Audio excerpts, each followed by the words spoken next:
call this meeting to order, please. There's an agenda in front of you. What is the pleasure of the board?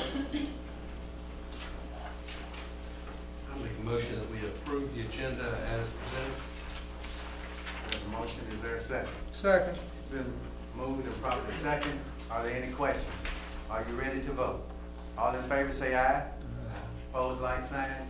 Motion so carries. At this time, we'll have the Mississippi Department of Education and Mr. McDonald to come up and, as you coming up, Jim, and I can only remember Jim because I'm Jim. Jim was pretty good, yeah. Okay, that'll work.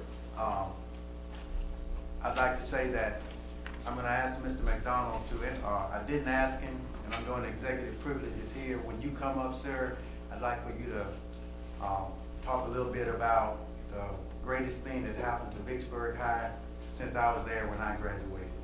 So when you do that, when you get up, would you please do that also? Sure.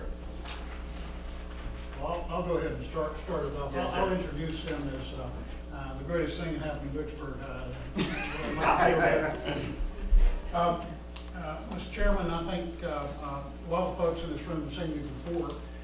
We have been in the district. We're with the Office of School Improvement at the Mississippi Department of Education. And we are not, one of the top agencies, one of the police department type folks like it. Well, I shouldn't mention names, I'll get in trouble.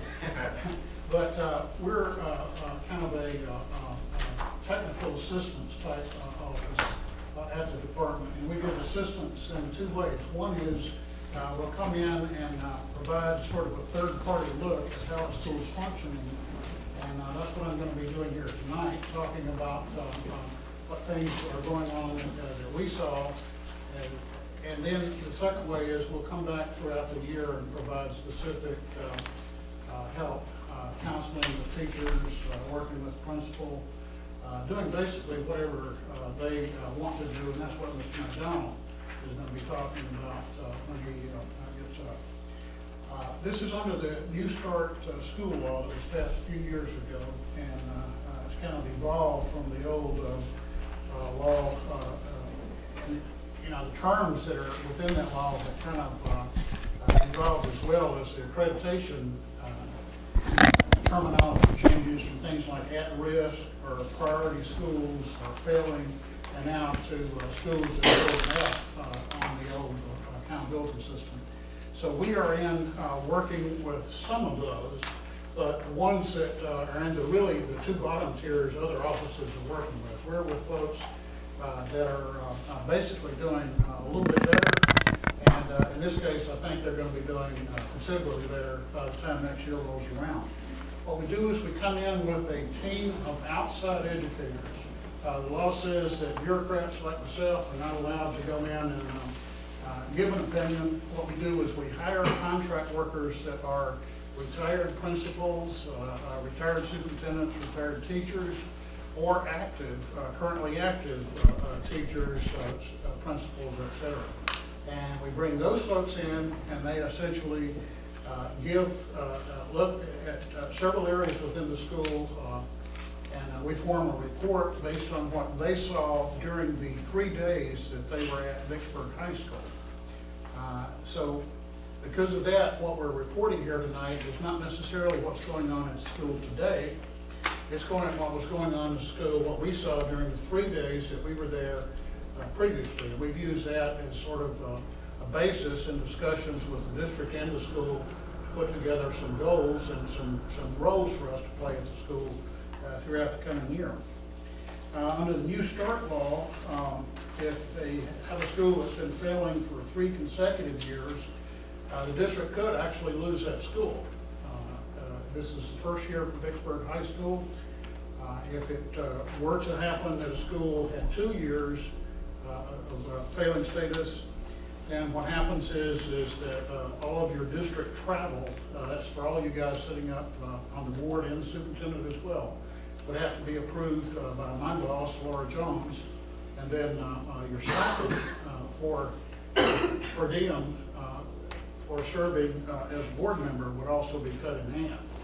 But that's not going to happen in Vicksburg High School, I can absolutely assure you of that. What we saw during our time there, and this was a 6-person team that came in. I kind of came in and bothered them, coordinated, went and bought hamburgers and all the things that, highly educated person like myself should do. What we saw, we divided into 4 different areas. One was leadership within the school, and that encompasses not only the leadership that's provided by the principal and the leadership that comes from the district, obviously the principal's at the center of it, but also the leadership that teachers are supposed to exhibit within the school as well. Everybody has a role to play in that. Secondly, we looked at the curriculum of the school, that's what they're teaching and how they assess it. And then third, we looked at the delivery of instruction. That's the actual behavior of the teachers within the classroom, what they're doing within the classroom, and how effective we thought it was. And then last, we looked at the school climate and safety of the school. Reports that you see with you, and by the way, I'm not sure if there are any left, but these were, for the audience, available at the back there. I think there's 1 or 2 left back there. We listed a couple of major strengths and some major challenges before getting into the details of each of those areas. The biggest thing we saw as strength was the overall positive morale within the school and behavior of the kids. We were very impressed with it. And not only do I mean that everybody, that the majority of the teachers in the school kind of have I'm not talking about kumbaya type of I'm talking about, we felt it was positive in the sense that they were ready to move and they were receptive and they had a good feeling about the principal. In fact, in several instances, we were told that morale has totally changed 180 since Mr. McDonald was hired and over last year, and they made a big point of that. And secondly, we were impressed with the school's efforts to improve communication with community leaders and parents in the school. Some of the challenges with the school were typical challenges for many schools within Mississippi. One was that the instruction lacked rigor. I won't say lacked rigor, I'll say lacked enough rigor to match the state frameworks and in particular to match the assessments that are going to be given to kids on both our current testing and then the new testing that's coming down the line with Common Core curriculum. And along with that, of course, is depth of knowledge. Teachers were teaching more facts, kind of like the way you and I grew up learning. And what my teachers used to do is ask us to memorize stuff and who knows such and such and who knows such and such, but didn't ask us to think. And the way the world has changed since those days, I go way back for those of you that can't see my gray hair up here. The way the world has changed is very different. It takes a lot more skill, a lot higher level of thinking to function in today's world. And the testing and the assessments that are being done, the curriculum is reflecting that, and we've got to catch up with it as well. Second is a lack of what we call differentiated instruction. What that means basically is teaching a kid where they're at, not simply teaching to the average of the class. What that means is things like, for example, that we would divide into small groups within a class, and within each group we would have used data to put kids in an area such that we could vary content somewhat between the groups, and you don't get this situation where kids that are doing very well are bored because we're teaching to that chunk in the middle, and the kids that are not doing so well, it's just shooting right over their head, and they just get further and further and further behind without being able to catch up. So that is an issue that we're kind of pushing for every school. And honestly, I've only been to very, very few schools that we're doing it effectively without a little bit of assistance. And then last was we liked the fact that there was a remediation program at the school, but honestly, it just wasn't big enough. Okay, the amount of remediation that needed to be done. And to be effective and to be comprehensive, it's got to be larger. And we felt it was way, way too small. And we're encouraging the school to find ways to bring in other folks or design other programs that can expand that program to remediate the kids that have already demonstrated need. In terms of leadership, well, we thought things looked basically pretty good, leadership at the school. There was an active leadership team in place, and they were active. They were meeting, planning together, etc. Teachers worked in teams, and they felt supported by the principal. I can't tell you how many times I've been to a school where it was either autocratic or kind of laissez-faire, with principals that were doing too pushy, too dictatorial, as opposed to just coming on board and saying, here's what we're going to do, let's all work together, here's what we're, setting the accountability. Or principals that have come on board and kind of don't want to irritate anybody, and so everybody kind of does their own thing, and the principal's always trying to put out fires. That was not the case at Vicksburg High School. We did have a problem with, and again, this is a snapshot, and I believe some of these things have already changed, okay? We did have an issue with the fact that most of the teacher evaluations, when you go in and you work with teachers in a particular classroom, particularly for subject area teachers, were divided up between Mr. McDonald and the assistant principals because they're different areas of expertise. The guy that's good at algebra isn't necessarily the guy that's good at history. But we felt like there needed to be, the procedures were, at the time we were there, were a little bit too much of each one does his own system for how to evaluate the teacher, and we felt it should be more standardized, and I believe it has been since the time that we were at the school. Teachers were not familiar with the school improvement plan, and honestly couldn't tell us too much about their professional development, and that needs to be addressed. The best way to address it is get more teacher input into these things. Mr. McDonald is going to talk about a school action plan, which essentially is a school improvement plan. And I can assure you there's going to be lots of teacher input on that. Finally, the teachers stated that they felt some of the district instructional mandates were so detailed as to be counterproductive for the way they were functioning in the classroom. And my understanding is that is no longer the case, that the district has lightened up a good deal in terms of giving teachers more flexibility. But my understanding also is that they already had more flexibility than they knew they did, and that the school has been working with them more in terms of how you can use your own data to make your own lesson plans. You don't simply have to look for a prescriptive everything coming down from above. In the curriculum of the school, the pacing guides were good. They were aligned with Mississippi curriculum frameworks in both content and rigor. The classroom assessments, and that's the ones that the teachers make up, matched in content, but they did not match in depth of knowledge. Okay, the assessments that the kids are going to be given at the end of the year. And if the kids aren't asked these kinds of questions, then when the first time they encounter it is on an exit exam, it's going to be a little bit confusing. So we need to be working with them, teaching them, and assessing them with a higher depth of knowledge throughout the year. Now, teachers did plan together. They planned together, for example, the history teachers planned together. But there was not departmentalized planning, and it was something we thought would be better if all of the teachers were able to work together in a particular department. And we also recognize that now that the year has started, that's pretty much going to be impossible to address this year. But we're recommending that as something you might want to look at next year.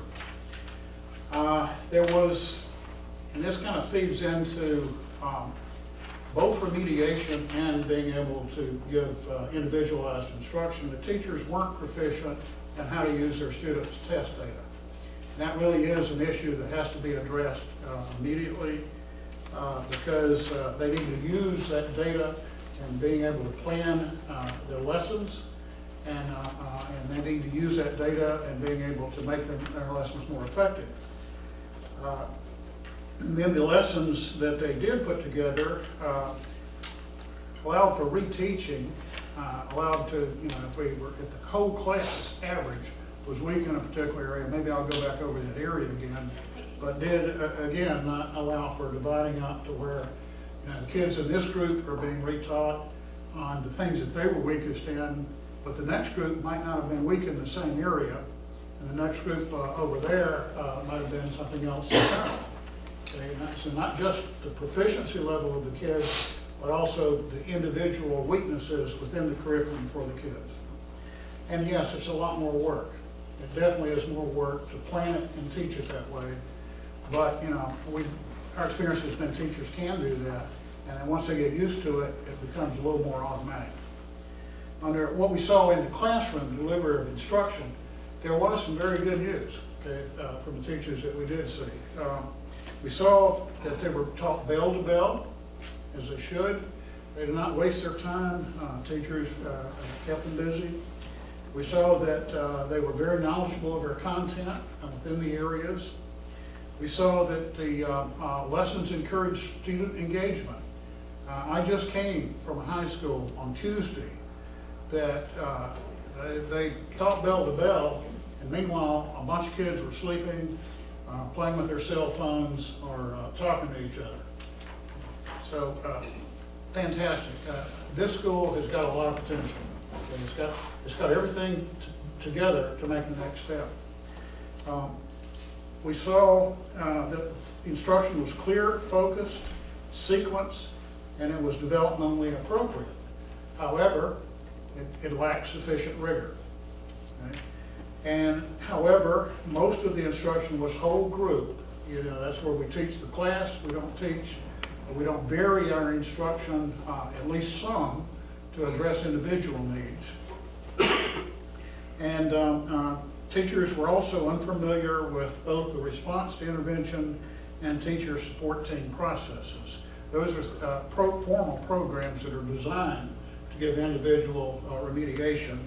And again, as we said, you do have pull-out and tutorial remediation available. You just don't have enough folks to staff it the way you need to and make it available to the number of kids that need that program. In the school climate, basically pretty good as well. We have some minor, lesser issues, but the organized parent involvement program, I've already talked about how that impressed our team when they went in and saw it. There was an appropriate, complete, and current safety plan. Usually not the case, I will say that. The physical atmosphere was inviting at Vicksburg High School. However, there was too much clutter. And clutter can get in the way of some other things. I won't say that it dramatically affected learning or anything like that. But for example, one of the things that it kind of decreased was there wasn't enough student work being posted on the walls, sometimes because there was clutter in the way. So I understand that that's also been addressed, and that a lot of that clutter has been cleaned up. Student work is now on the walls. There was a positive behavior intervention and support program started, but because it's new, it was not fully implemented, and we encourage you to continue with that program. Other schools have seen tremendous results with it. This is a program that encourages students to learn and increases student morale, not just through accountability and consequences, but through positive recognition, positive reinforcement as well. We were concerned, the team was, with bus unloading and loading procedures in the back. Mainly what it boils down to is because of their limited space that's on the building, the buses will pull up, and some kids, to board a bus or leave a bus, might have to cross in front of another bus, which was also parked, and that was a concern of some of our folks. And what I understand from Mr. McDonald is that really isn't something that they can address right now, other than increase the number of adults supervising things to avoid, simply because of their physical constraints. And then there were some safety hazards. For example, electrical box not locked, okay? Kids can get in there, get in trouble. Uncovered lights in one corridor. It kind of bothered us because you go into that corridor with classrooms in it, and there's only one entrance, and that same entrance is the exit. So that if you get a fire or something started, you know, hope it's in the right spot so the kids can get out. And of course, there's always the windows. And that was it. Basically, I consider those minor issues with safety. My overall assessment from talking to the team is that Vicksburg High School is ready. Okay? They're ready to move. I think we've kind of gotten past the step of just initial inertia. And it's my hope and my belief that the school is going to show some progress this year. Now, what we do next as a procedure, we then come back and we have worked with Mr. McDonald, with the district, and with Ms. Johnson as well, who I don't see here today. Oh, there she is. Oh.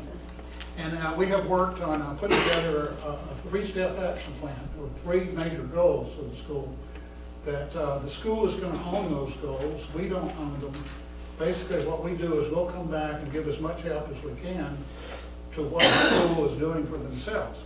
And at the end of the year, I will come back and I will talk to Ms. McDonald and talk to the team and write up a report about what happened on that action plan. But in the interim, Mr. McDonald is going to be required to come and give you an update every month about how his action plan is going. I tell folks the difference between us and some of the other departments is we want you to write an action plan that deals with people's behavior, what we're going to do, not some generic plan about we're going to increase QDI by X amount or anything like that. What we want is to work on the transmission, not to necessarily work on the route. Okay, I guess would be the best way to describe it. And we believe that that's going to happen, and we are very encouraged. So, Jim, may I ask you a question, please? oh yes, sir. And I apologize, I can't remember your last name. Simmons. Mr. Simmons. Let me write it down. Mr. Simmons, the team that you spoke of, I think it was Ms. Bailey and Ms. Dyson and all of them came. They haven't been here probably since November. I just happened to meet them when they came to the school. When will they come back, and about how long will they stay with us? Well, okay, I was hoping you wouldn't ask that. We're having in our department a bit of a money crisis right now. And what happened was we're stuck until the spring semester, basically. And we're going to send folks back in the spring, start working again. But until then, we really can't do anything. My travel here tonight, for example, is going to be held up until I can submit it in January. So we're just basically, the short answer is we're out of bucks right now. We'll have some more in the spring. Yes, sir. Okay. By the way, I'll also take questions from the audience because this is a report to you guys as well, to the public as well as to the board. If anybody has any. I have a question, Mr. Simmons. Yes, sir. How much emphasis do you put on test scores versus credentials of teachers and funding for the process and cleanliness of schools and whatever? Well, what gets them into our attention, is that what you're asking? How did we come out to the school in the first place? Right. Well, it's the accountability ratings, and a good chunk of that is test scores coming from whatever accountability system is current. And honestly, I think it's changing again next year, as it changed this year, and also whichever part of the law is current. But yes, there's a major emphasis on test scores for us to get into a school. And when we get into the school, we don't set our goals based on test scores. We set our goals based on doing things that we know will be effective at teaching and increasing the environment. And I'll give you a little history. I've been working in this process for over 5 years, and I have not once had a year that a school didn't grow at least 40% on their QDI during that time period. I've had, last year, Coffeyville High School went up 42 points. Usually they're the tops, but the year before last, I had a school that went up 82, from 100 to 182 QDI in 1 year. That was, it's very explainable. We had a very dynamic principal come into the school. Principal that had been there before was, let's say, not quite as effective, okay? And it was, high poverty, high, everything against them type school. But she wasn't, and she got tremendous support from the district.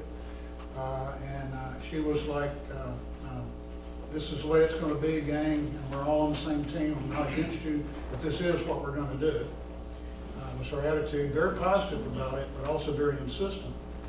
And the school emphasized data analysis, targeting areas of weakness. They worked on it in the classroom with differential instruction, has worked on rigor, and they worked on their remediation program. And that was their big emphasis within the school.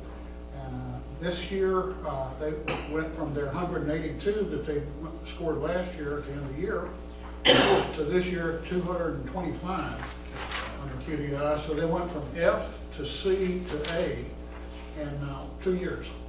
And so that, I'm not calling that typical, but I am pretty proud to say that I got to be there to see it. Okay? And I felt pretty good about that. Again, we provide whatever help we can, but it's up to the school and up to the principal. One thing I know for sure is it can be done. And I know Vicksburg has got way more resources than the vast majority of places I go. So I know you guys can have an impact. Mr. Smith? Yes, sir. In the area of curriculum and delivery of instruction, I'm wondering, I'm a little bit hard of hearing, sir. oh, I'm sorry, in the, excuse me, in the area of curriculum and delivery of instruction, I'm wondering, did you evaluate the band program? My property abuts the school. I'm sorry, I can't hear. I'm sorry. Okay. Curriculum and instruction. Curriculum and delivery of instruction. Okay. I'm wondering if you evaluate the band program. My property is abutting the school, the practice field, and my alarm clock is a band. I think they're doing a fine job. Just wondering if you evaluate. I don't think we did evaluate the band. I think it mostly concentrated on courses that were academic. Okay? I really did. I think there were a few courses we looked at, but the majority of them, because we were only there for 3 days, it's a pretty big school. The majority of our time was spent with academic type courses. If you have some issues, I suggest you take them up and back down. Oh, I have no issue. I just wondered, because it's such a fat network, I'm wondering if you saw it. Well, I did not. I'm sorry. Okay. Any other questions? Folks, I'm very pleased to be here. I gotta say that. This is a good place to be, and a good place for me to be working this year. I got several around the state. Some of them are fun, and some of them aren't so much fun. But glad to be working with Vicksburg. Thank you, Mr. Simmons.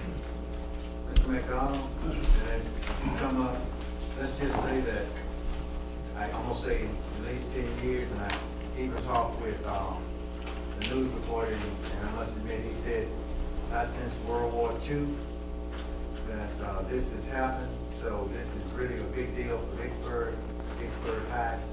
So I know you're gonna have there, but with being a Vicksburg fan, help it do well. Yes, sir. I think you're mentioning our 2010 Vicksburg High School graduate, Donald Mayfield Brown, who's a senior at Mississippi State this year. He's been named a Rhodes Scholar. So Vicksburg High can produce greatness. That's right. We're going to look at the report that Mr. Simmons spoke about earlier. He asked us, after they debriefed us on their findings, to identify 3 areas that we would focus on this year. And I provided you guys with a report as well as via PowerPoint. The first SMART goal that we looked at tackled the issue that they found as it relates to data-driven instructional planning and delivery. On that second sheet, you'll see our action steps. Our action steps will include creating a teacher-based curriculum and instruction leadership team to lead the data-driven initiatives at the school level, student level, and teacher level. Now, we actually started this last year, and we're going to redevelop it in the coming weeks. Those teachers will be the point people to gather the data, to attend the trainings, and redeliver to the masses. So we're going to let our teachers come in to train our teachers. Another thing that we looked at as a group is our data analysis itself. Currently, we use Case 21 to generate data as it relates to student instruction. Our teachers didn't necessarily feel comfortable with that program, so Ms. Johnson and I, we're going to work together to see if we can bring in maybe some representatives from the Case 21 system to help us better understand that program and what it can deliver. Also, what we did in-house was figure out a way that we can generate our own data. Our Case 21 right now is done periodically, but we wanted to do it more frequently. So we actually purchased Scantron machines, and they're actually able to generate the same data that the Case 21 program generates. So when our teachers decide to do their own common assessments in the building, we can gather that information from our sources in-house versus out of the house. Also, we decided to look at our TST process because that's one of the things that the team found that we needed to improve upon. And what we started doing actually Monday and Tuesday of this week was we had a representative from the central office building to come over and talk to our teachers about the TST process and how that works.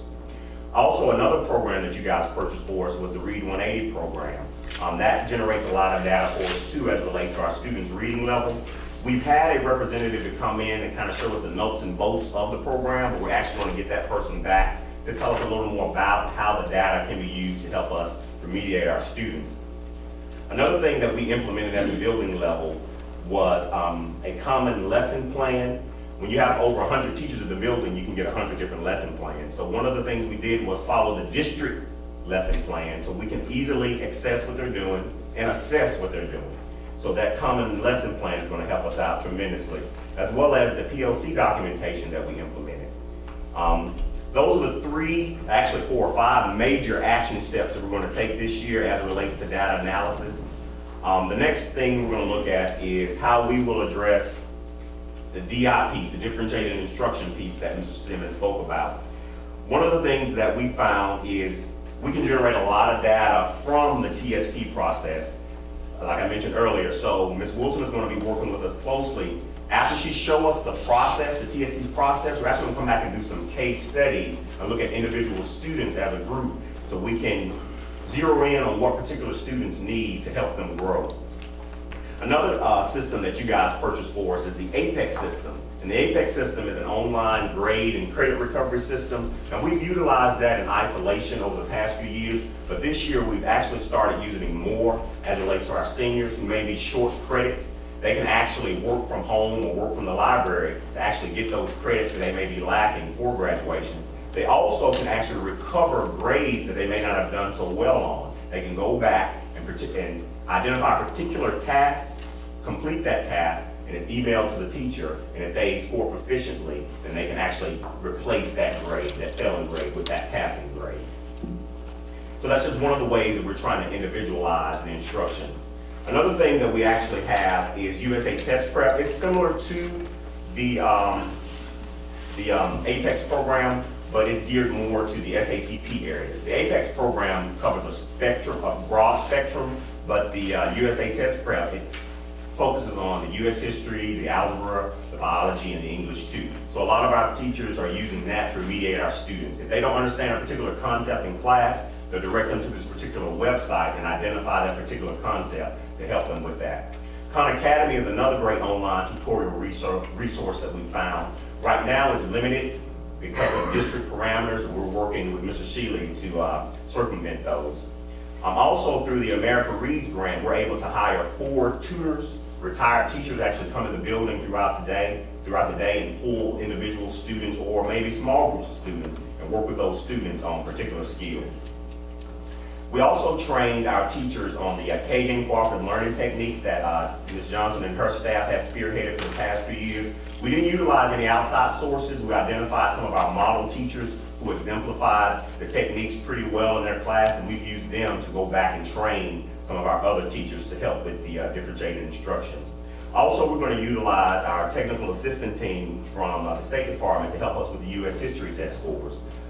You guys have graciously afforded us 3 consultants from the Bailey Kirkland group. They help us with biology, English 2, and Algebra 1. And Mr. Simmons and his crew, they'll come back and help us with the U.S. History piece. So those are some of the steps that we've taken to help with the differentiated instruction in our building.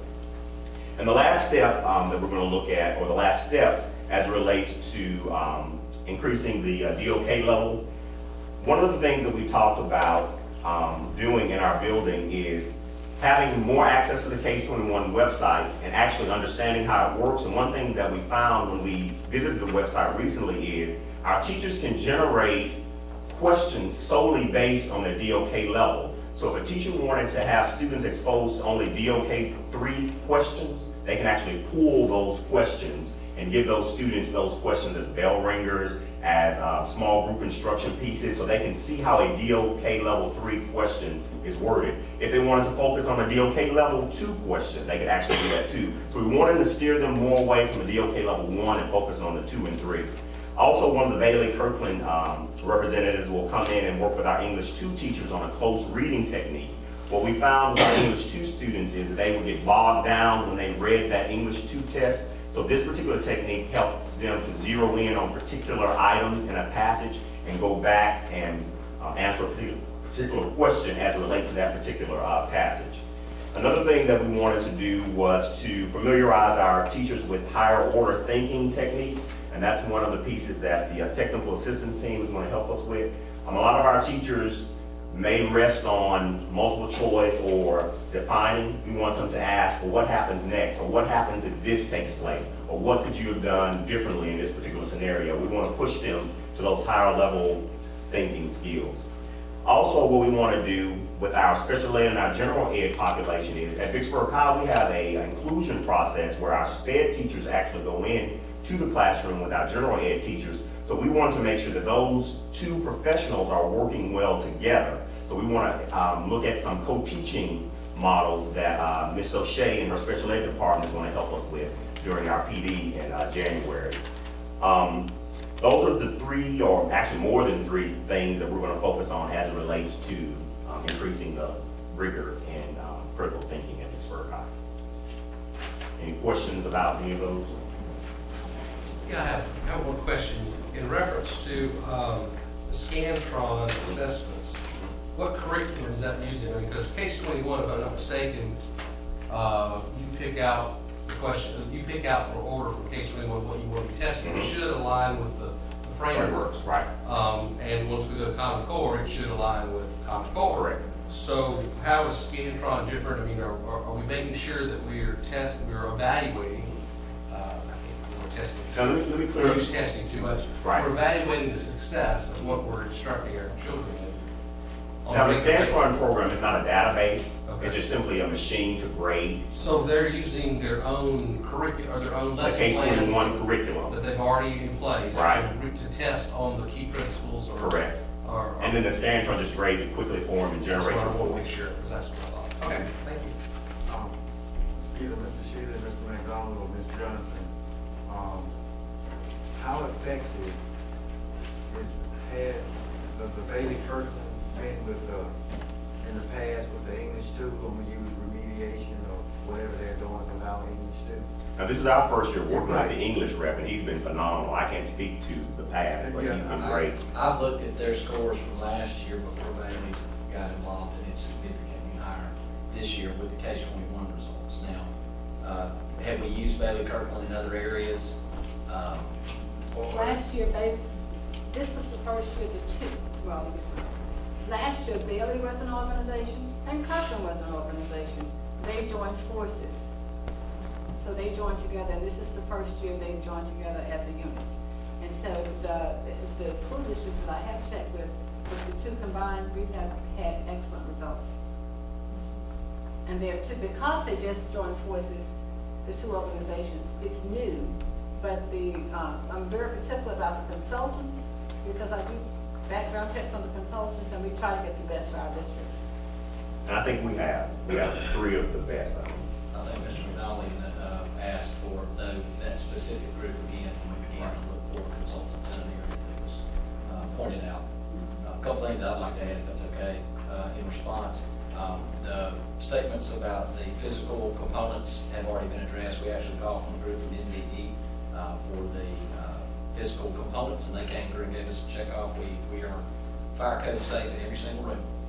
So as far as those windows and doors and all that is taken care of immediately.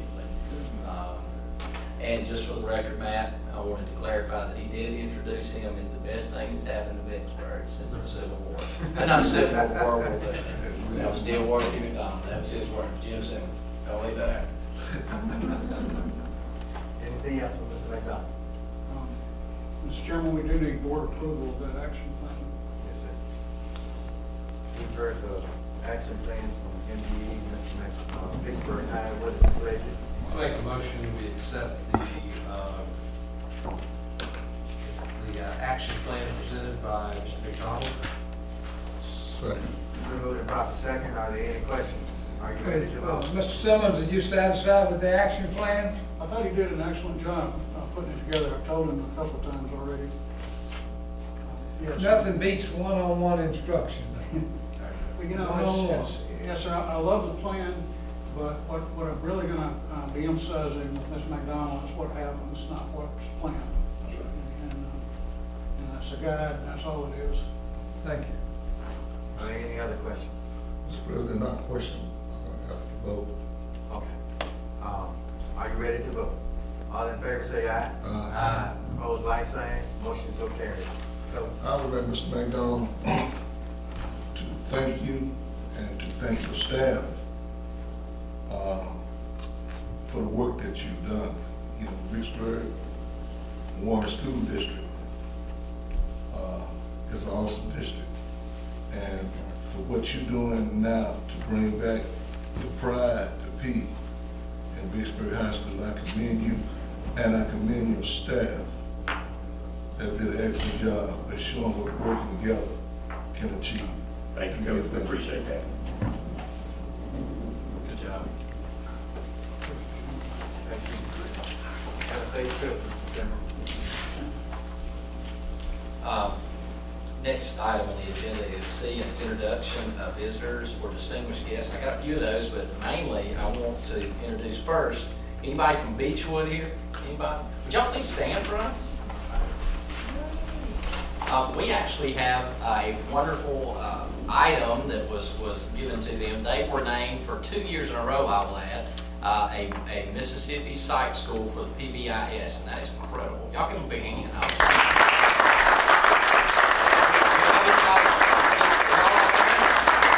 Are y'all parents or any employee? We're the assistant principal and teachers / parents. Fantastic. Well then, because we was gonna get like one shot with a school official, but if y'all don't mind, could you pile up and me and Mr. Sturgis kind of get on each side of y'all there and take a photo over here if you don't mind doing that. So if y'all come down front, that'd be great. All right. We have a few other guests that are with us tonight that I'd like to point out. We have, of course, Mr. Jim Simmons that just left. We have some former principals with the district, Mr. Rick Tillotson. He's here, he works with Urbic, which I'm going to share a little information about that later on. We have Mr. John Smith and his sweet wife, Miss Alma. They are with us, as always. John Shorter, who is our president of our NAACP local chapter. And we have, who am I leaving out? Oh, we have a new staff member. That is Mr. Otha Belcher. He is the new principal at Vicksburg Junior High in the back. He's with us tonight, too. Next, I would like Coach Brian Ellis, if he wouldn't mind, he can come on up. We got to visit his hard work with a group of not only city and community, and he's done a wonderful job of leading the charge of getting our girls softball field back in order at Vicksburg High School. Got to see it today, and it's absolutely amazing if you hadn't been to see the work that they've done. So, Coach, if you wouldn't mind, kind of fill us in on what we're doing there. Thank you. First off, I want to thank the school board and all administration, Mr. McDonald's support for me being a new teacher coming in here and wanting to do a project like that. He's probably going to shoot with all the other things that were going on. But you know, the support that we've been getting has just been amazing. Not just from our parents, but community members, business owners, just everybody. You know, Rivals, Warren Central, you know, the coaches, the girls, the parents. We've had a couple fundraisers. We've done, or I say a couple, we've done several. We were at Nukes. We had Warren Central at Porter Chapel. We had, you know, they're donating money. They're, Warren Central, I understand, is actually, the softball team there is actually doing a fundraiser for us. Awesome.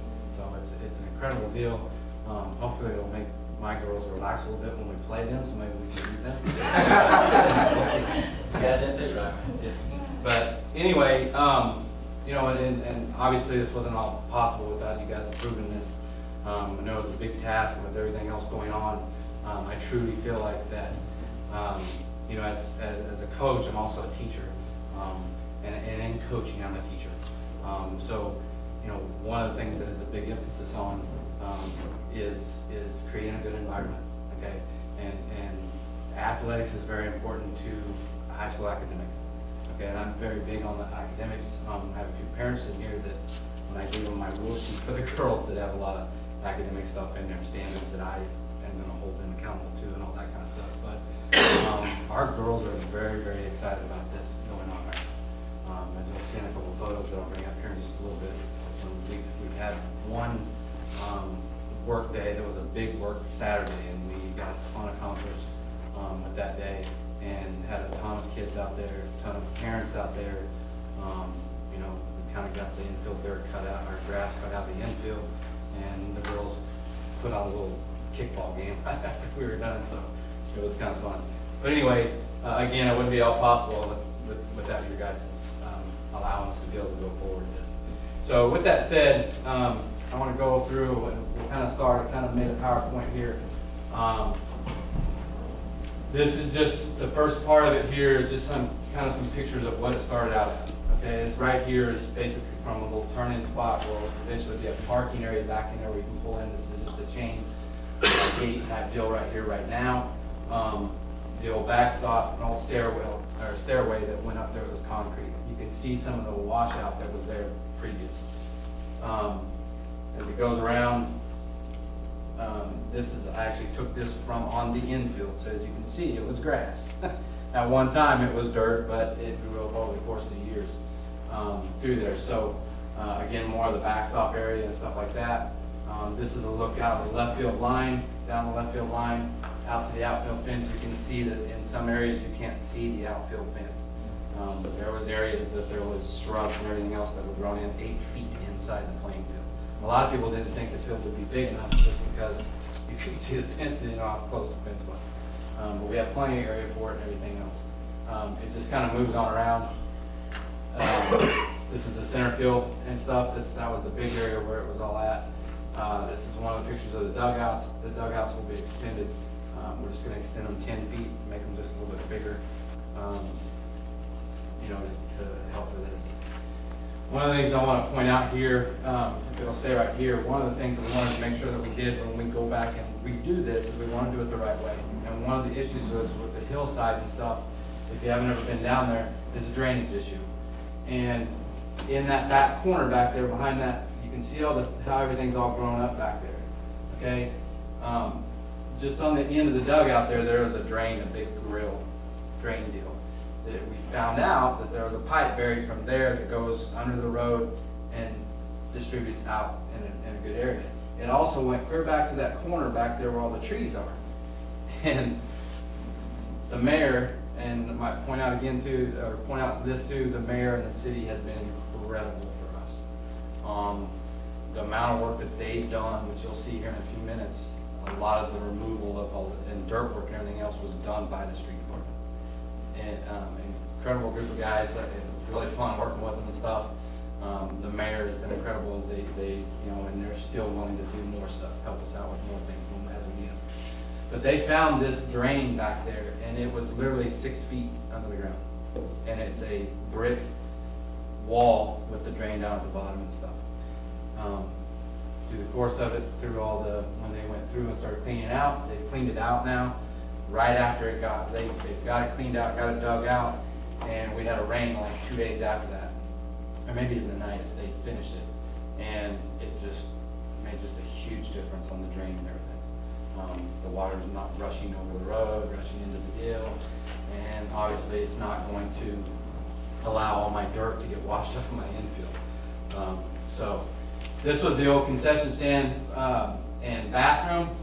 We were going to renovate that and rebuild it, remodel it from the inside and clean it up and all that kind of stuff. Once we started doing this, we found out that it had termites. So we had to tear it down. And that was, you know, it was obviously something that we felt like that we could redo. We just didn't know once we started tearing into things that there was, you know, inside part was rotted. And a lot of times you can't see that until you start doing some different things. So we have a chance. And I had to throw this in here. My grandson, my first grandchild was born Tuesday, so in Kansas, so I was kind of.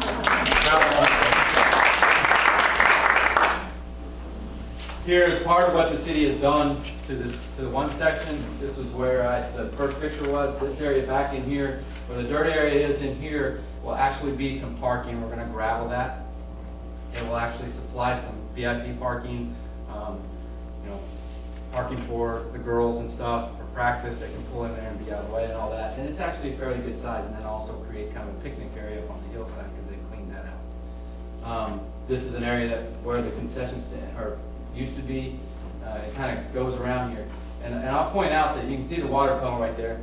Okay, this was the other day when we had an inch of rain. Okay, and here in a few minutes you're going to see what our infield looks like now, and you'll be amazed. The city came through and added dirt fill for us in that back area because we had pulled, you know, so the backstop is gone now. They packed that in and put that in there for us because now we're going to end up moving, or we're going to have a press box, concession stand press box, 2-story building that will be behind the home plate area, behind the backstop and everything. You can kind of see now what little bits, glimpses of the field itself. This is kind of taken down, just kind of down the hill. Here's the area you can look back and see all the shrub. Everything's gone from there now. The drainage is cleaned out. There's actually a trail. The city made us a pathway. There's a very wide. I told them I wanted it wide because I didn't want it for people to hide back there. And it actually goes up and goes all the way up to our band room now, where that parking is up there. It's going to create an awesome deal. You know, eventually we're gonna keep the process going and doing some nice landscaping and stuff. This shows right now what our infield looks like. I actually have, as you can see, home plate in, and I have the base pegs in and everything else. We've actually hit ground balls on the field. This is a combination of removing the sod from there, digging it out, and then going through, we brought in some red clay type dirt, topped it off with that, and then on top of that it has what we call a turfus mixture. It basically helps create it. It sucks the moisture out of the dirt and stuff, and so that you can play it quicker. Inch of rain on that thing, okay? So you can see that an inch of rain the other day, how it's draining everything out. It's pretty awesome. And I actually walked out on there and did the sink.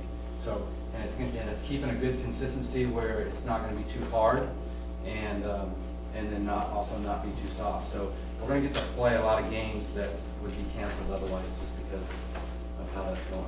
You can see the hillside now back there. See what's back there. The bullpen area, which that will be a double, so I will be able to work out 2 pitches at the same time on that.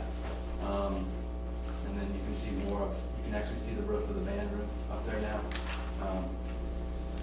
And then this is where the parking area was, and then of course they cleaned out that for a hillside there. Our intentions are that will be grassed, and then we'll put some picnic fences up there, so when we're able to have tournaments or something like that, people will be able to go up there instead and different things. So, I basically, when I go through, I kind of set forth a mission statement as far as what I feel like that our program for Vicksburg High softball and stuff. These are kind of some quotes I kind of threw out to the girls. One of the things, the little things creates big success.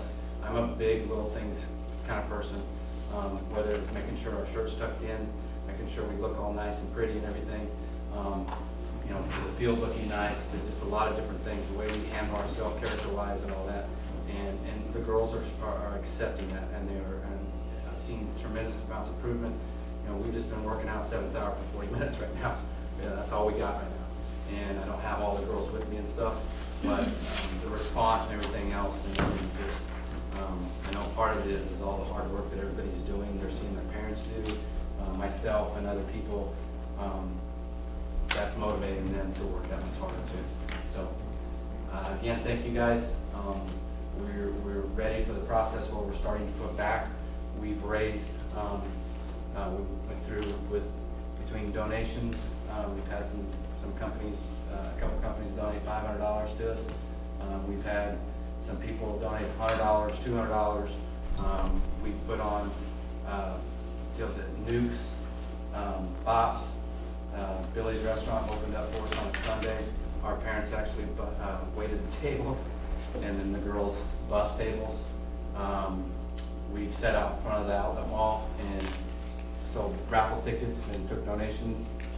We've got a raffle going on right now that is, there's one ticket drawn every day.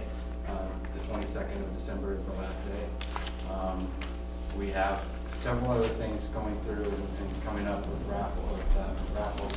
We also have, not sure where it's going to be set up yet, but we have a really awesome quilt that Coach Zackerly, the head slow pitch coach, she just had back surgery, so she's kind of recuperating from that. That's why she's not up here today. But her mom made this. I've seen a picture of it. It's awesome. We're doing a silent auction with that. I actually, before I moved down here in the summer, I took an old panel door, and made a dining table out of it. It's about a $2,000 door if you go and buy it somewhere. I'm donating that to our program and stuff, and we're going to actually do a silent auction on that. So if you like things like that, then put a bid on it. So it'll help us out tremendously. Well, I'd like to definitely thank Coach Ellis. He's humble in his efforts to say that it's because of our support. I will tell you, it's great to see passion and vision in any man. And Harry Wong will tell you, good boys don't sit around and wait to be told what to do. And you coming up and having a passion for our girls there has been very refreshing. I know the parents have loved it. I've gotten several phone calls, and I appreciate that. You moving forward, and thank you for the report.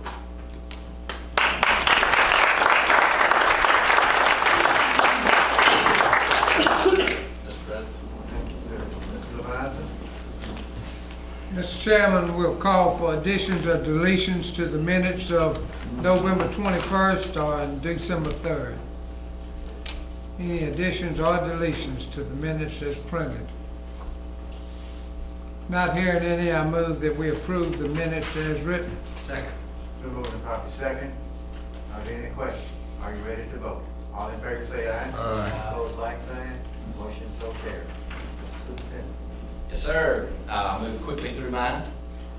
We had several things this month since the last board meeting I was able to do. One is toward the Hines Community College, and I was able to talk to Mr. Hilton there and Rip, and we are looking at opportunities to broaden the use of that facility, and as our trades are very important, but in moving forward with some prereqs and some opportunities for our children to gain college credits before they leave. And I'll go ahead and throw this in the mix, even though it's out of the order of what I've placed. I met with Dr. Holland at ERDC this week, and we are moving as quickly but effectively through our our bond, our partnership with ERDC to make sure that it is something that is going to be nothing like anything else that exists. One of the things that I'm holding steadfast to is the fact that what's good for one child is good for all children. So we're broadening our original scope to include our elementaries and our middle schools, and see if we can't uncover the amazing things that are going on.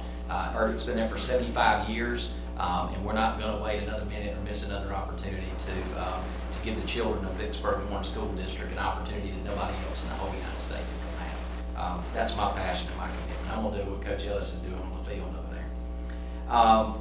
I was able to go to the Sing Feast, and it was amazing. I swan it, y'all. I've never seen anything like it. It was amazing. I got to go. I was invited and took my family, and I told my middle son that it was a Sing Feast, and that was a metaphorical feast that we weren't going to eat, so we went to Rowdy's and ate catfish. And as we arrived, the tables were set, and he looked at me and he goes, "See, I told you." And I said, "Yes, sir, you did." But it was great. It was at the Southern Cultural Center, and y'all, it was something that you just don't want to miss the next opportunity. We got to see our bus barn luncheon, and I'm going to tell you, if you hadn't been down to see our bus folks are amazing. They embody a wonderful working culture. They invited me over there a couple times, and we've had great food each time, and it's just a wonderful group of people, and they love what they do and they're good at it. So it was good to be with them. December the 9th, I went to the regional superintendent's meeting, which was good. I got to meet our new state superintendent. And right out of the gate, she went through a straight Q&A, and I told her right out of the gate that my concerns as a superintendent, which are issues that deal with allowing children to master items before we move them on or limit students by time frames. We talked about how I felt it was unethical for us to retain children based on one assessment when they could be quite functionally appropriate at the right level in mathematics, yet we're going to hold them back a whole year. So there are tons of things that she is open to, and I was very encouraged to hear that mastery is a goal of hers also. And as I'm here a little bit longer, I will talk a little bit more about that tonight. I got to go to the YMCA board meeting. It was great. I'm telling you, each time I meet with a different group of folks, I'm amazed at the people that love children in this community, and they're just another group. It was awesome to be there. We've had meetings, and I encourage you to go check our website for those dates. We have curriculum teams and volunteer groups, and Ms. Johnson's doing a fantastic job. And they're at each school, and I encourage you to go. This is kind of getting us in this transition to Common Core. I tell my family folks here all the time that it's an arranged marriage with Common Core. We didn't get to court it. We didn't get to date it. It's coming from MDE, and it's one of the things that are coming. But I will tell you, our students will be ready for it. And this is an effort to make sure that we're communicating with the community to get that information out there, because it's different. It's different than even you and I learned. And we had one at Beaumar and South Park this month. And then and we have some letters that are going out to a newsletter that's to put that information out there to give us more. I went to Capital Orthopedics, and we got to see how they support our students in our athletics program to take care of them and keep them safe on the field. And they do a good job of helping out our district. I also got to go to the Vicksburg High School Honor Society induction and watch 35 students that had held honor roll throughout, some of them from 6th grade, 7th grade. It was phenomenal. It was a great ceremony where the children at Vicksburg were honored. We have an item on here. There's some projected funds for reimbursement through MEMA and FEMA from 2011 flooding, which obviously occurred while I wasn't here, but that number is $17,981.70. I would like to let you know that our survey was a great success. We had huge participation in our teachers. I had 100 pages of comments in addition to the summaries, to the survey itself, and it was great to read the heart of the people that are out there. Amazingly, people really, really love to teach. It was great. There was some good information that we had about central office, some good information we've had about our principalships, and how people feel about their teams. But overwhelmingly, I'll let you know, one of the questions that was very telling to me was, do you plan on being here yet next year? And the vast majority of teachers in this district said absolutely, and that's great to know that they're committed to the kids. And I've already kind of talked about there's going to be a lot more to come with that as we shore up those loose ends and what those mean. But if you haven't, if you don't know what goes on out there, they have a geophysicist waterways component where it deals with earth and water and how it moves things around. That's one component of what they have. They have a blast facility that's second to none that has an IT component where it has three-dimensional modeling, virtual modeling of an explosion where they have a minor blast site, and then they do full-fledged bombings. That's great. And I'm kind of a pyro, but I was told by Dr. Holland I could participate in the active bombing. So They have a section that deals with robotics, which this district has made a merger with, and we've begun to develop a relationship with that particular part of the program. And then lastly, we have an environmental center, y'all, where it's like they're finding specific bugs all over the world that can attack pestilent plants and waterways, dealing with the environmental engineering component. All four of those components exist here. There was a piece of the Pentagon that still was not destroyed, and people lived only in that section that was protected by what was created right here in Vicksburg, y'all. And that's phenomenal. And they are open to an opportunity for our children to be exposed to that. I want an opportunity where there's some kids that may never see what it's like to be out of Vicksburg, but we got a facility right here that can show them what they can do. And that's where my heart is, and that's gonna be great to see how that fleshes out. And I'm done. All right. Thank you. Mr. Shealy, Yes, sir. would you speak to the 14 students who made perfect scores in Mississippi? Absolutely. When you're talking about that, anytime you have something that's perfect, you can't deny that the goodness is out there. And what we're going to do is move forward to allow more folks to have that opportunity. But how awesome is that, that a child absolutely scored 100%. The curriculum was there for them, and they did it. That's amazing, absolutely amazing. And I commend our paper. I'm going to throw that in there while I'm at it. I am loving the Vicksburg Post, who is loving our students right now. They are making an effort to share the good things that are going on. Thank you. Yes, sir. I'm also trying to, Brian is in the process of helping me with this, so as I'm looking down, I'm getting an education from Brian to work this, and I'm used to the old-fashioned paper, so forgive me if I'm a little slow tonight. But he promised to get me up to date. That is his promise to me. So I hope he does. We can IT savvy. Mr. McClung.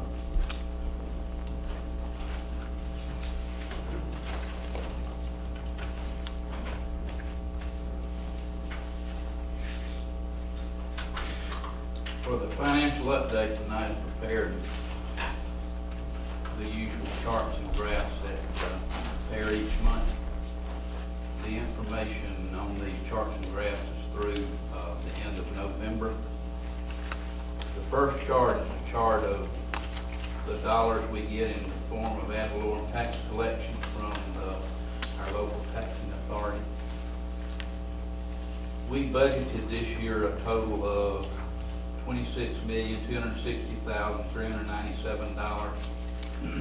We've received through the end of November $2,030,490.14. That's 7.73% of the total budgeted, and we have a balance of $24,229,906.86 to be received through June. Next page is a graph of this information, just a comparison in a graphical format of what we budgeted to what we received. Chart 2 is a chart that allows us to compare previous fiscal years with this year, 2014. You'll see that November, we're 7.7% of our total request. 26,372,875, and you can compare that to the previous years, and you can see that we're fairly well on target with our collections. Graph 2 is a graph of that information previously, and this indicates to you how the tax dollars flow into the district each month, with the largest majority coming in January, February, and March. Next chart is a chart of cash receipts. This information shows you where we deposit the funds that we get each during the month, the date it was received, the source of the dollars, a description, and the amount. And this amount for November was $4,575,000. $47,098.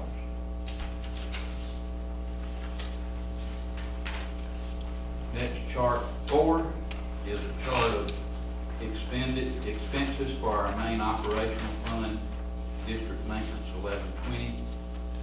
And you'll note that I've got the expenses broken down into the three components, instruction, support, and non-instructional. And you'll see a budgeted amount, a percentage, and what we spent month to date, and the percentage, an actual year to date, and the percentage, the encumbrances through November, the percentage of the encumbrances, and the balance that we have left to spend in those three categories, and then the percentages for that plus actual month and the actual year. Next chart is chart 4A, which relates to the previous. It's district maintenance only. And it shows you how our budget, over to the right is our budget as it was approved. And then we have actuals through November on the chart with estimates for the balance of the year. And the revenue, you'll see the total of the estimates and the actual is $55,226,665 compared to what we budgeted of $55,224,369. And that is a difference of $2,296. And then the expenses broken down into payroll, accounts payable, and transfers have actuals through November. And you'll note over, after you do the totaling across, we have a total anticipated expenses of $56,769,632, and our budget as approved was $55,378,273, and that's an over expenditure of $1,391,359.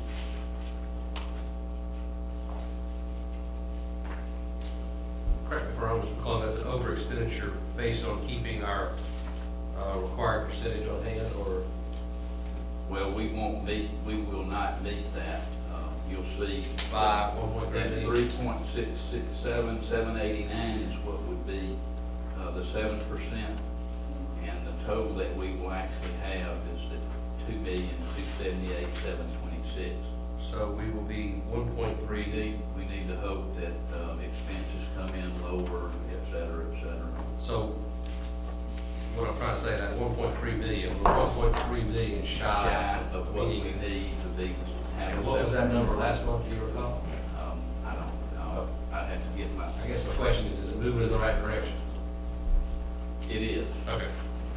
but I don't know, you know. Okay. It deviates from month to month because you got fewer subs, the light bill's lower. Hopefully we'll have a mild winter, January, February. I think it seems like we will. Mr. McDonald, turn the lights off. And I think, let's see, the last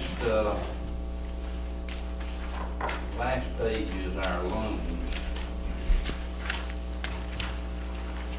And so far, we've done cash flow loans to district maintenance from 16th section interest of $4 million. And we will be doing a loan tomorrow for $3 million, which will total $7 million. This allows us to have enough cash on hand, so we don't get a call from the bank that everybody's being paid Monday.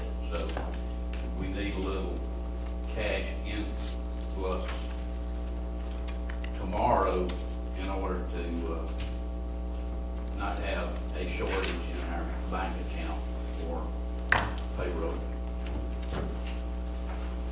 Those loans will be paid back probably in February when we get that large tax deposit. Any questions on the other information that you received? I have a question for the superintendent and the finance officer. The board suggested at the last meeting that you all come up with a plan to kind of keep us doing a good job of staying within our budget. Now, I know you can't work any miracles, and you may have a terrible one on the utilities out the ceiling, but are y'all discussing between the two of you ways to save money other than cutting jobs? Well, and I'll answer this very candidly. Yes, absolutely. What you find in education is well, there's one big cost, and that's personnel. Second biggest cost is diesel. And we got to get kids to school. And as far as I know, we approved everybody's jobs at April 15th last year. So Well, we at home, we have X amount of money coming in, and we don't spend over what we have coming in. That's right. I don't think the school system ought to either. And it's just that simple to me. It's not simple to do, and I know that, but it is simple in our school of thought that don't spend more than we have coming in. Right. And, we know there are going to be variables that you can't control. Right.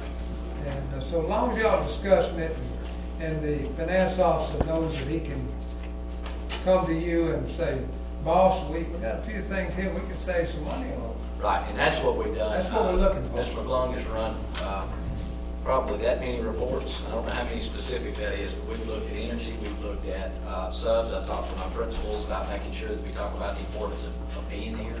Of course, children aren't learning if teachers aren't here, and of course, circumstances arise where people have to be out. But shoring up the inches everywhere. I use the illustration from Al Pacino all the time. Inches are all around us, and we're shoring up those, and it's showing up in our budget. It's one of the things I'm glad that Mr. Pratt brought up, is that we are decreasing what the projected deficit was than when I arrived. So we're doing our dead level best to try to do what we can. I think you'll find the board to be very supportive of you trying to get this correct. Yes, sir. We don't like the public thinking we can't keep up with our dollar bills, because we do at home, and I think we can also do it with the school systems. Yes, sir. Well, 70, like Mr. Shealy was saying, 73.29% of the budget is salaries and benefits. Everything else is fuel and electricity and supplies and all those sorts of things. Because we have already signed contracts, it will be very difficult to make an impact in that 73% area for the rest of this year. The plan has to be put together in 15. And if we don't have 7% of revenue in district maintenance, we have to, and y'all have to, approve a plan to submit when we present our budget information to MDE. So the board will be involved. And everything has to be on the table. You can't say you can't cut positions. It would be nice, it wouldn't be good, because you'd lose your tenured, experienced teachers. But if you have teachers leave that are high salary and hire new teachers, you save $40,000, for instance. But we don't really want that to happen, because you lose that valuable staff that you have. That, we're not going to discriminate on age or experience either. No. But, Well, we gotta do what we gotta do, but, and I'll the public bring- looks to us to get that. I'll bring this up too. We will definitely have to look at more revenue, because all I've read in the paper is we will not get any more money from the state. I mean, I don't know if you read the same articles I do. I tried to. But and I fear that we may get less because of our population decreasing in our schools. So I think you need to start having that in your mind about it may be time that we start considering asking our local folks, our local taxpayers, to be willing bit more to their taxes. I'll give you an example of personal experiences. In 1964 and 5, you came along quite along in that time, and a Well, little later, I maybe. graduated from high school. Cooper High School. 65. We had 2 teachers quit in the middle of the year. The principal came in there and talked to me and said, "You have credentials that allow you to teach these 2 courses." I said, he said, "Will you do that for us? Just a simple request." I said, "I'll be glad to." I said, "How much extra pay will I get?" He said, well, there's no money available, you know. I said, "I'll do it anyway." I mean, I taught 2 additional courses in those years because I had the credentials at no extra pay. And we have teachers that would volunteer to do that. I mean, we don't need to be, you know, not realizing that we have a team here that's proud, and Coach Ellis is an example of what can be done. Yes, sir. One of the things I didn't ask, one of the reports I did ask for Dale to give me, is every certified personnel position in this district, right out of the gate. It's one of the first things we looked at. We looked at overcrowded, which we do have at one school. We're trying to remedy some of that with some creative ways. All other courses that I've seen, especially from the junior high down, are slap full. I would tell you, there's not a lot of wiggle with that opportunity because they have kids in front of them. The high schools, the only way to really do that is offer less AP courses, fill up classrooms, or, and I'm very open to having both the high schools, and I talked to Mr. Sturgis earlier about this, about having the opportunity for some distance learning and utilizing those staffs at both high schools to try to, you know, minimize that. But there's not a lot of overage in teacher availability. On F, proposed consent. Do we have any items that need to be pulled?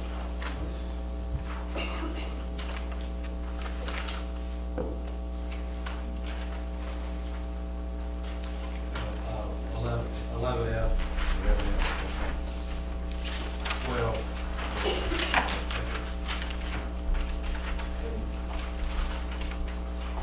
I don't want to pull 4, 5, 6, and 7, but I wanted to make a mental note of 4, 5, 6, and 7. But I want to pull 8, please. Because the attorney's gonna have just very little to talk. 2, so it'll be 2, 8, 11, 12, 13, I have a question on 13. And that's just a consent. We won't go into it. You want to go into F, the personnel? Can we do that, Mr. Attorney? to G. Yes, sir, F through G, could we include that, do we have to do it? Yeah, you can put G on the consent agenda if you want to. Just if somebody will make a motion to approve the consent agenda, all items F with the ones excluded, and all items under G. So just pull the ones, which are the ones you want to pull? Yeah. G. G, excuse me. Just 4 and 5, and 4 is gonna be a question for you, so it's real simple, you know. I didn't study the question. We That's have it. 10. I don't have 10. No, trust me, you'll answer before I even say. So- So we have 2, and the proposed consent agenda will be E and G, which would be 2, 8, 10, 11, 12, 13, 4, and 5. So it's F and G. F and G, consent agenda. Yes, I'll sir. make a motion that we accept the consent agenda with the exception of F2, F8, F11, F12, F13, and G4 and G5. Add 10 in it, just with, Oh, and 10. excuse me, 10. You're good. We heard it. We're moving to property second. Are there any questions? All in favor say aye. Aye. Opposed, like sign. Motion so carried. Only thing I have on 2, I promise, did the rural low-income school program grant, it did go through? Mr. President? Is there Title VI? Yes, ma'am.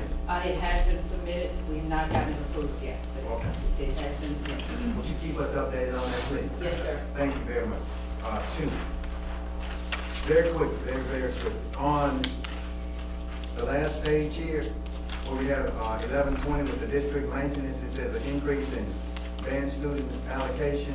What is, are we giving the band students? The last page. Increase in, $5,000. is that a, What that, when we do the budget, we get preliminary numbers of students that are participating, and they get $200 per student. So when we get final numbers, we will adjust that upward for new students. And they had 25 additional, I believe. wow. All right. Thank you. Sure. Mr. Pratt, that's all I have. Officer, we'll do a motion to approve F2. Second. Been moved and properly second. Are there any other questions? All in favor, say aye. Aye. Opposed, like sign. Motion so carried. Remember, I was gonna talk about 4, 5, and 6, and 7, but I was told I couldn't do it, so I'm gonna talk about 8, because 8 is we've asked this 100 times, and believe it or not, 8 got it right. We don't have to ask any questions, so can we put that up on the screen, please? Is it there? 8. 8, if you'll look at what 8 has done for us, is Lucy DeRossi. If you see where she told us up front that students will attend this convention at no cost to the district, you probably can see it on there. And then on the back side there, she gives us an estimate of what everything is done. So we have no questions to ask. She's answered every question that we've been trying to ask for the last 3 or 4 years. So she did a wonderful job. So I'm hoping that 4, 5, 6, and 7 will mirror this, and we won't have to ask you any questions.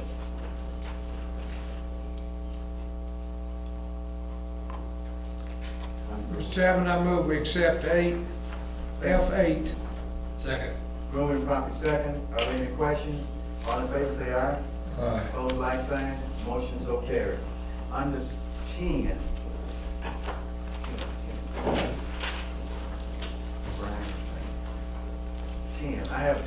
I did ask the superintendent about this, and I appreciate this. Mr. Sanderford, are you here, sir? Yes, sir. Under the supported service of department request permission to seek proposals for security. That's 9. Okay, I'm sorry, under the old one, it was, Yeah. I apologize, I'm looking at my old one. I apologize, it would be 9. You want to amend the consent agenda to approve 10 and to pull 9? I make a motion that we amend the consent agenda to Yeah, that's right. include F10 and remove F9. Second. Removed and properly second. Are there any questions? All in favor, say aye. Opposed, like sign. Motion so carried. I apologize for that wrong number. Senility. Yes, sir. Thank you very much. It is catching on real well. Under support service, it says you have a proposal here to seek security service. Okay, now, and you're over maintenance and security, or just maintenance? And you're asking for security service in there. Okay, here's my question.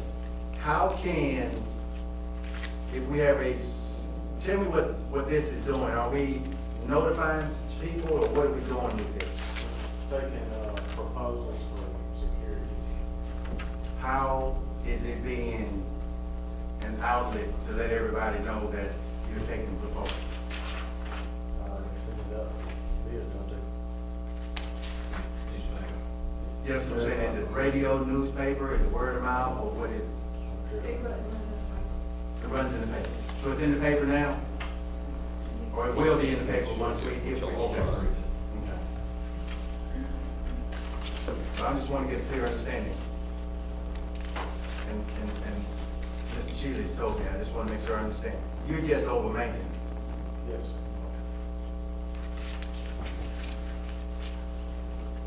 Okay. And this is for next year, starting in August or whenever it starts.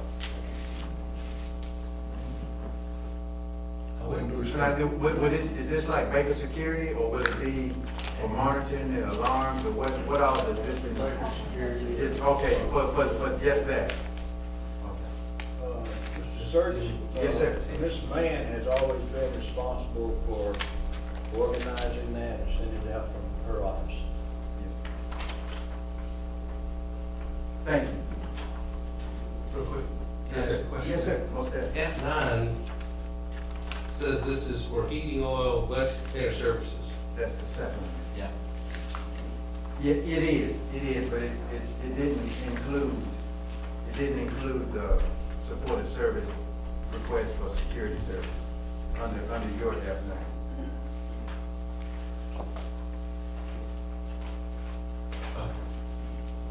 So which is it? It is,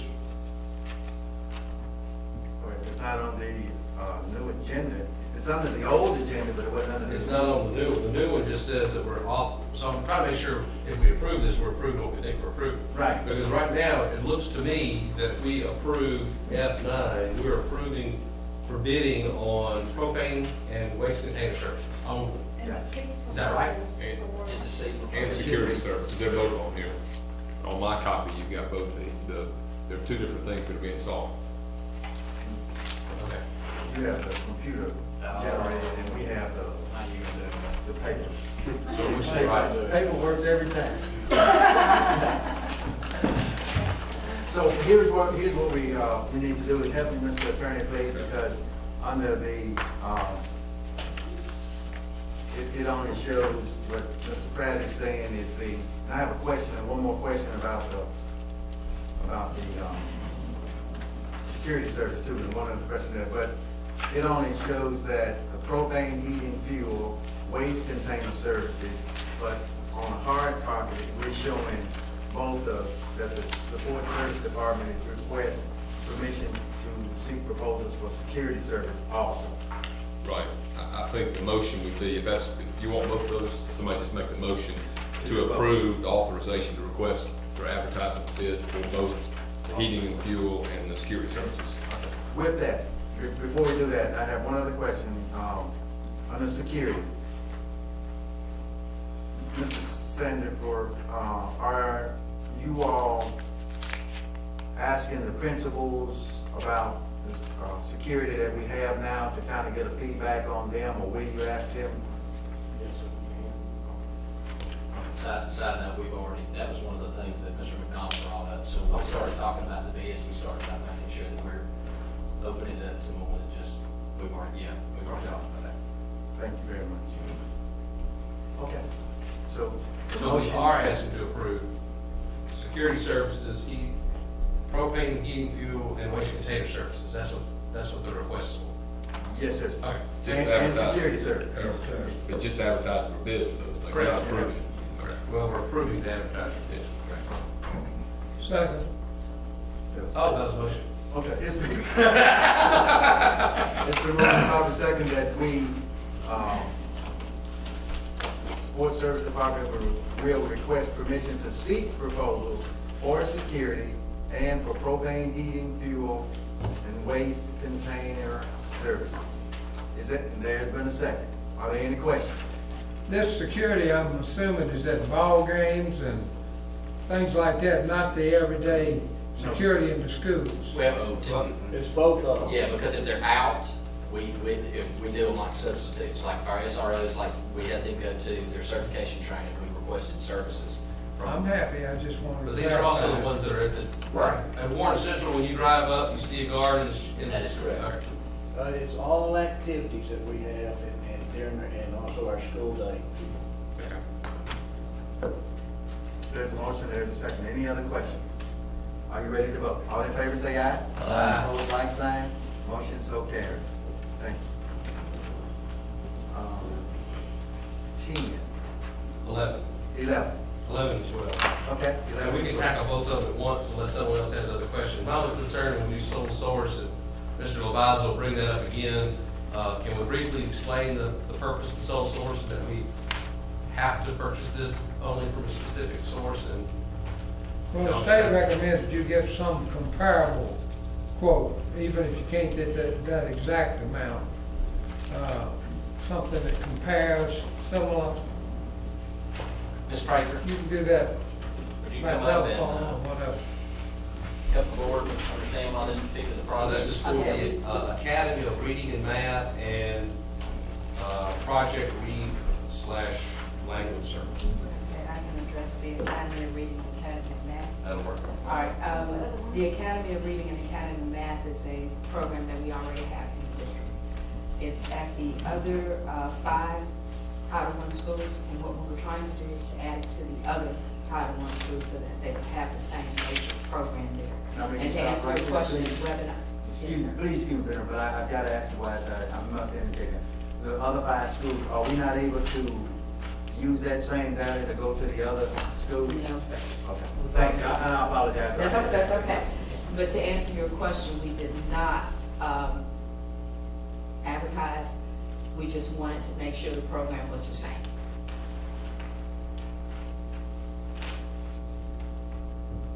And what's the success of it currently? I mean, is it working? Are you? I had the opportunity to go out and sit with some students that were working with the program, and I got an opportunity to see the Academy of Math, and I was able to explain it to media. The program is extremely good. To actually get the data to say whether or not it's working, I think you may want to talk with the building principals, but I did go out and look at it to see what Title I is paying for. And it's a very good program. It correlates very well with the Common Core. It is extremely good. I'll interject here too, and the way that federal funds generally work is they have to be tied to an improvement plan that's already been in place, and then these are things that are funded through that goal. And if we try to change what we're gonna do in this plan, which we're hoping to do if we need to, you'd have to go back and change the original plan in order to, because it will cite that it's using this particular source. And we do have $212,250. Yes, sir. What we're going to do is with we have an federal funds. We have an Title I fund, sir. Yes, ma'am. And we do have it. We do have it. And I also did ask the other building principals since it was being taken off the top, and I did a verification from every building principal with the exception, Title I principals with the exception of 2, for approval to take it off the top. Because once you take it off the top, it does affect their Title I allocation for the year. So this is software, it's materials, what? It's a software program. Software. Both of them are software programs. Ms. Prater, Now, what was the problem with the 2 that you just didn't have a chance to talk to them? Or what was their concern? their concern was that because they had paid for it themselves out of their school budget, they would prefer that each school would pay for their own. But as I had tried to explain to them, one school, let's just say if we have a small school, that small school does not receive the same funding as a larger school would. Our smaller schools would receive maybe half of what our larger schools would receive. But if you were to take the money off the top, as what I request of the building principals, there would be minimal effect on their allocation for the year.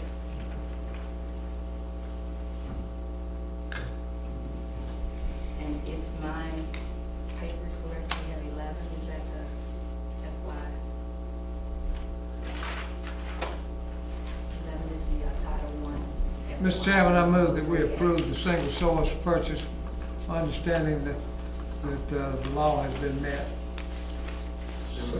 There's a motion, there's a second. Are there any other questions? So we approve the vote or just 11? What was the question? We had 2 single sources that we talked about. 11, what we were discussing, wasn't it? Number 11? F11? Okay. Just trying to clarify what we're voting on. It's been moved about the second. Are there any other questions? All in favor say aye. Aye. Opposed, like sign. Motion carries. And I guess the same questions go to 12 for single source purchase of project. In December of 2012, we were awarded a dyslexia grant from the state of Mississippi. Mississippi to serve our children with dyslexia. In that grant, we had written into that grant that we would use Project Read. When we chose that, we researched different programs. Some of the requirements were that the program must be scientifically based and validated, and that it must be multisensory. And we added a criteria onto that, in that we wanted it to be scripted, so that even our teacher assistants could help with the program and pull students with and use a script with those students. Project Read fit all of those criteria, and we selected it, not knowing that it would be a sole source. The state of Mississippi approved our grant with that written into it, and then we realized that it was a sole source.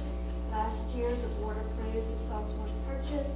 We purchased it and used it in Beechwood Elementary last year. The grant is a 3-year grant, so this year we're continuing and adding a second school, which will be Sherman Avenue. So we are requesting the purchase of the materials for Sherman Avenue this year, and in addition, we will need to replace some of the consumable materials that were used at Beechwood last year. We had great success with that. Beechwood showed, their students showed growth using that program. Did you get comparable quotes from other companies? Understand this is the only one that makes Project Read. Not to my knowledge, last year, I don't think we did. I did not obtain the sole source letter last year. I've been in charge of that this year. But to my knowledge, there is not another program that has the same components. That is your criteria. Correct. Correct. You came with the criteria before you selected. Right, and it's written in the grant, so to be in compliance with the grant, we must use what we said we were going to use. The State Department of Education suggests that you make a comparison, even though it's not exactly the same. Put a little note in your file. You'll never be audited. Won't be any audit exceptions if you made an effort to get a comparable price. That's all. It's to protect the district from audit exceptions. I make a motion we approve F12. Second. Moving properly second, are there any other questions? All in favor say aye. Aye. Opposed, like sign, motion so carried. Gentlemen, we're on G, and let me say that old G and new G are different, so I have no questions for 4 and 5. How about that? Real quick. Somebody just made. I make a motion we approve G4. Oh, Attorney. My only question, I'd marked down that 13 had been pulled, but I think that may have been I may have got the numbers wrong. all right, well, let's make sure. If we didn't Was approve, 13 pulled? I got to think it was. Well, I have it then- circled. Then just approve it. Make a motion we approve F13, which was Second. capital asset deletion, Yeah. Okay. I'm so confused. along with G4 and 5. Yes, right. Second. It's been moved properly second that we're all confused, all in favor say aye. Opposed, like sign, motion so carries.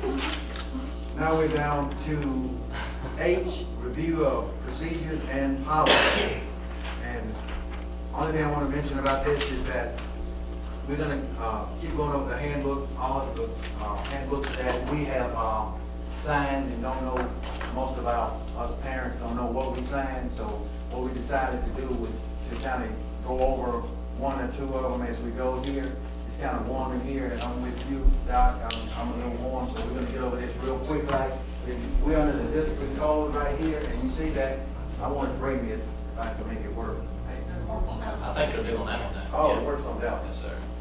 LCDs don't look point. This is what we sign, all of us parents signing, and it's just for us to know that this is what we're signing. Under here, it talks about the code and says that all students enrolled in the school district, that the teachers and the school administrators may consider mitigating circumstances prior to disciplinary action. So it's included but not limited to, and all of this is the attitude of the student. That's the most important thing right here. And here's the form, and it says, whatever student violates any rules and regulations of the school, the teacher documents it, the misbehavior, and gives the information to the principal for his or her disposition. So this is some of the things that when you come to the principal and say, I didn't know it, at least you're getting a second look at it to say that whoever looks at it on TV will see that we are talking about it and you understand the reason why the principal was there, you can't say I didn't know, because not only did you sign it, we're giving it to you here at the board meeting. Thank you, Mr. President. Now I do have a question for Ford. Here's where I go. Brian, one quick question. I was reading this, and even though this is, we have to read it again, and this is for information only, right? I think, yeah, this is for information only. It was, this is for the devices and, oh, this is Ford, right? Okay, yeah, that's about the iPads and everything. Okay. Yeah, it's, in here, it talks about, the iPads, and if you bring your own iPad. BYOD, okay. Okay, when you look into the school, When you hook into system. the wireless at school with either a phone or an iPad, you would be restricted by our controls of what you can get to. Okay, that's what they said now. How can you tell my personal iPad from the school's iPad? Well, one, they should have an asset tag on them. Okay. I'm just asking for my information, I don't Yeah. know. So that's how you log into it to let it know that it's either mine or yours. Well, no. Okay. Oh, you're talking about on the network itself? Yes. Typically, ours will have a different name, a naming scheme. We'll be able to know how we've named that device, Right. whose it is, and that there is a unique address associated with any device that I can prove who did what by that unique address. Every device has a unique MAC address that would allow us to, if something were to happen, to know whether it happened from this device or from this device. Bingo. I just, mind if I interject there? Yes, sir. And, the FCC doesn't allow us to regulate, which is one of the reasons we have our own. So if a child came in to use their own device on their own data. On their own cellular network. Right. So the cellular network Right. different from our wireless. That's right. So the requirement is through our Wi-Fi, which we can control. Right. So that's part of what's in it. I read that, but I didn't quite understand. So I appreciate got it. word that you had a question for me. No, I didn't I knew you study knew it. it. I would have asked you if you didn't know it. I promise. Anybody else have any questions on that? And, under the time management, number 5. I have a question on this, and this is my last question. We are currently using Simple Effect technology, time management and attendance. center. We're now using Precision Tech, Gantech software, and hand scanners. Dale, you might come up if they have any questions for you, be able to answer the differences between the two, or the benefits, or. Yeah, so what's the benefits or the advantages of spending the 74 grand? I know there are some. Well, the Gantech system is 12 years old, or 11 anyway. We got it in 2000. The hardware is beginning to fail. The software requires a lot of, it's beginning to require a lot of manual input because the hardware is not, performing. So, and the advantage of the Simple Effective technology is it's new.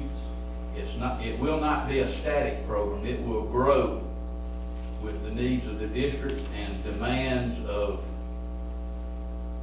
everything you can think of. So the one-time purchase for the software. FMLA, sir. I said the software will be a one-time purchase and the update. The software is one-time purchase. There will be an $18,000 fee. I think you've mentioned that several times, Mr. Pratt.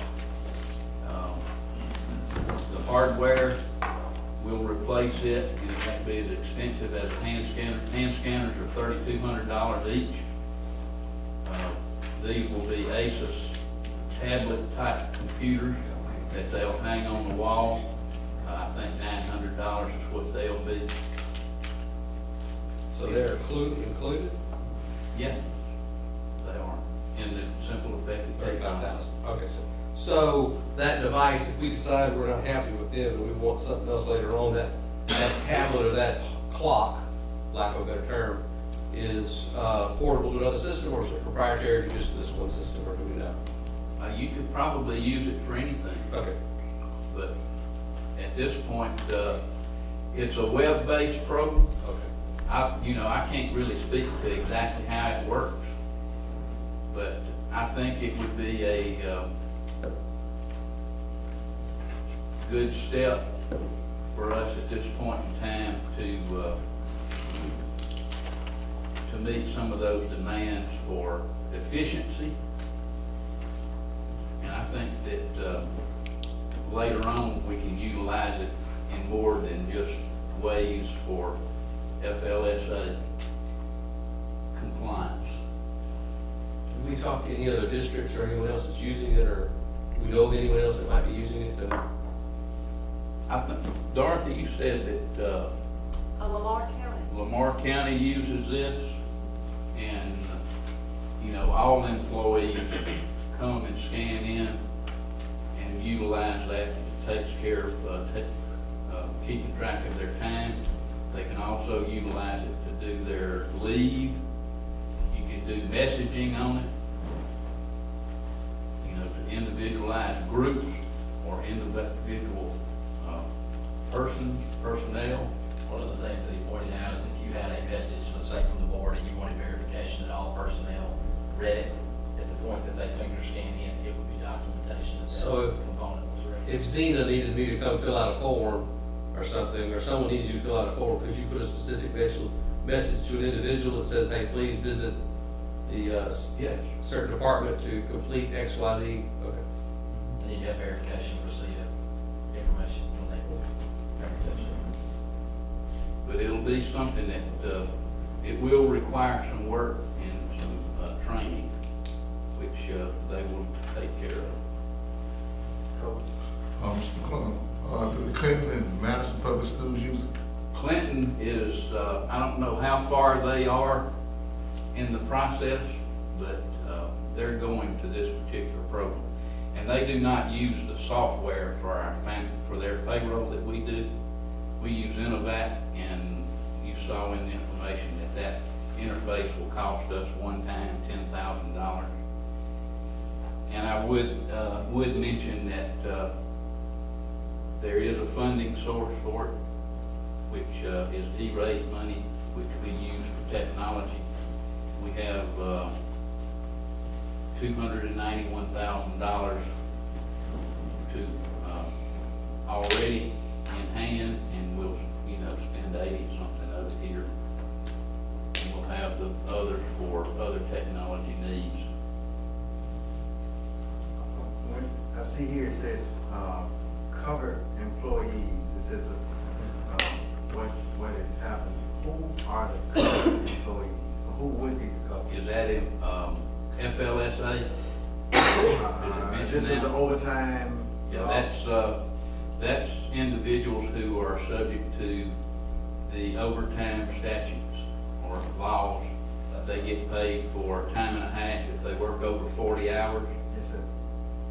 So with are we getting it just the clocks for them?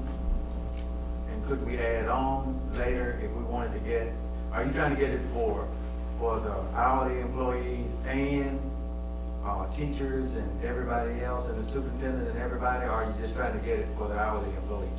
Primarily, right, at first it would be to utilize to make sure that we do our non-exempt, our FLSA employees. But as we work, I want to work toward having a paperless system of reporting for absences. But that'll be something we'll have to look at on a case-by-case basis. So according to this, we would need 45 clocks for our FSLA employees. Yeah, the larger schools, I anticipated putting 4 in, like Pittsburgh High, you got about 4 levels, 100 employees. Child nutrition, we really don't know what will happen in that area when Ms. Kavanaugh, you still here, okay? Yeah. We've talked about, right now she's using staffing a good bit for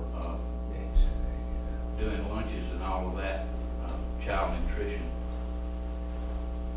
but when, we have to start, when the vendor that we're using start having to provide insurance, it may be more beneficial for us to have those people as our full-time employees. So we may be rehiring, maybe, you know, I don't really know that. But, they're working for a way to have bus drivers put their time in this system. That's probably down a year or two away. So that doesn't include them in what you're asking for now? Yes, sir, it It would does. include them. Okay, okay, Just the methodology. okay. I mean, you've heard there's an app for that. Yes, sir. You know, they're working on, some districts are working on using phones for GPS, and they can scan in on the phone. So, Last but not least, and this is probably asking the wrong question, but I'll ask anyway. The system we have now, can it not be updated? Upgraded? well, you see in the bid that they do not meet the specifications that when we put this out for bid. Their proposal did not meet the specs.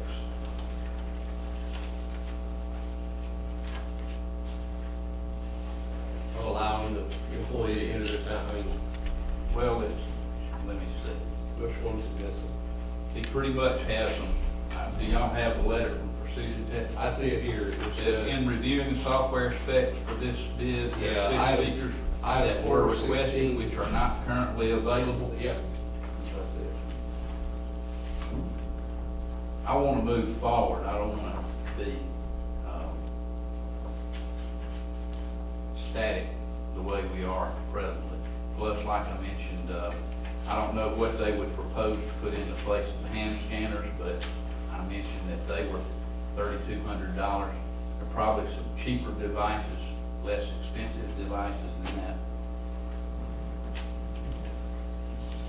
But Simple Effective Technologies total that they bid was lower than, and they beat the specs.